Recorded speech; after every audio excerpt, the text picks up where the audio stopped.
ពន្ធឬបាត់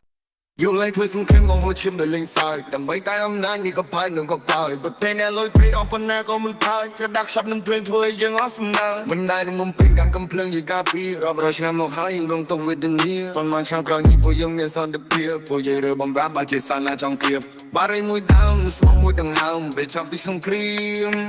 ព្រៀងធ្លាក់មួយមេធំម្ដាយនៅជំរុំកូនរត់ចេញទៅភ្លៀងរបូតតិចដូចណាស់បារម្ភពីម៉ែចាស់ខ្លាចក៏រត់ឃ្លៀង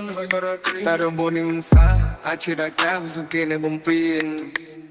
We just want peace we don't want war ពេលពីសង្កេតមិនដូចខ្ញុំលុបដូចរំសោគេកំពុងតែផាត់ពណ៌ Shut on the door ព្រមការពិនវាមិនធ្វើយើងតន់ព្រមធានាការពាររក្សាទឹកដីនេះតពីដូនតាខ្មែរគ្រប់រូបលើកដៃសិក្សាវាទឹកភូមិពួកយើងស្នេហាតើចង់នៅបន្តរហូតដល់ពេលណារកគុណត្រូវបាត់បង់ប្តីហើយកូនត្រូវបាត់បង់លោក